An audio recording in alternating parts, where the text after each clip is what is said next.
शिक्षणाचे जनक सावित्रीबाई फुले, संविधानाचे जनक डॉक्टर बाबासाहेब आंबेडकर आणि हजारो क्रांतिवीरांचे वस्ताद गुरुवर्य लहुजी साळवे या सर्वांच्या विचारांना अभिवादन करून मी माझ्या भाषणाला सुरुवात करते। आज छत्रपती शिवाजी महाराज यांची जयंती। छत्रपती शिवाजी महाराज यांचा इतिहास महाराष्ट्राच्या कानाकोपऱ्यापर्यंत सर्वांना माहीत आहेतच, परंतु आपल्या सांगली जिल्ह्यातील वाटेगावमधील लोकशरण मोसाटे यांनी शिवरायांचा इतिहास केवळ महाराष्ट्रातच नाही तर रशियापर्यंत पोहोचवण्याचे महान कार्य करून त्यांचा रशियामध्ये पोवाडा गाऊन त्यांचे गुणगान केले।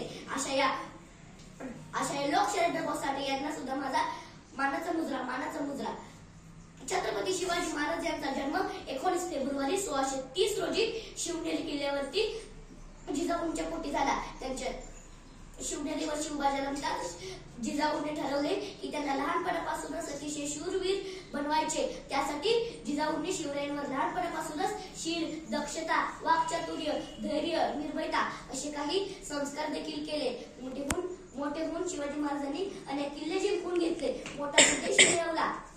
शिवाजी महाराजांनी अंगणातली तुळस, गोठ्यातली गाय आणि घरातली माय यांच्यावर वाकडी नजर टाकण्याची गर्दन कापली जाईल अशी जिजाऊची शिकवण घेऊन महिलांचा आदर केला।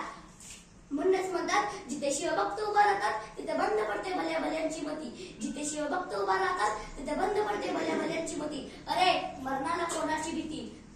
आदर्श आमचे राजे शिवछत्रपती। छत्रपती शिवाजी महाराज म्हणजे कोण?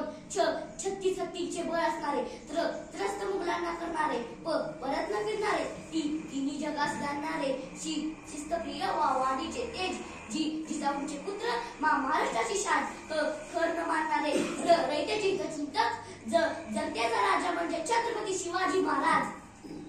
स्वतःच्या मनगटावर विश्वास असणाऱ्याला दुसऱ्याच्या सामर्थ्याची भीती कधीच वाटत नाही आणि अशा प्रबल आणि प्रबुद्ध सामर्थ्याला हरवण्याचे धाडस नियती सुद्धा करू शकत नाही। विजयाची तलवार चालवून गेला, गद्या छातीने हिंदुस्थान हलवून गेला। विजयाची तलवार चालवून गेला, गद्या छातीने हिंदुस्थान हलवून गेला। वाघनख्याने अफजलखानाचा पुतळा पाडून गेला। मुठभर मावळ्यांना घेऊन हजारो शैतानांना लढून गेला। स्वर्गात गेल्यावर ज्याला देवाने झुकून मुजरा केला असा एक मर्द मराठा माझा शिवबा होऊन गेला। ओम बोलल्याने मनाला शांती मिळते, साई बोलल्याने मनाला शक्ती मिळते। ओम बोलल्याने मनाला शांती मिळते, साई बोलल्याने मनाला शक्ती मिळते आणि जय शिवराय बोलल्याने आम्हाला 100 वाघांची ताकद मिळते। एक होता शिवाजी, भीती नव्हती त्याला जगाची, चिंता नव्हती परिणामांची, मुहूर्तमेढ रवली स्वराज्याची, म्हणून म्हणतात जय भवानी जय शिवाजी। सागराचं पाणी कधी अटणार नाही, माऊलीची माया कधी तुटणार नाही। सागराचं पाणी कधी अटणार नाही, माऊलीची माया कधी तुटणार नाही। हा जन्म का हजारो जन्म घेतले तर नाथ शिवरायांचं कधी सुटणार नाही, नाथ शिवरायांचं कधी सुटणार नाही। मला अभिमान वाटतो की मी स्वराज शिवरायांनी लढलेल्या महाराष्ट्रामध्ये जगत आहे। म्हणून म्हणतात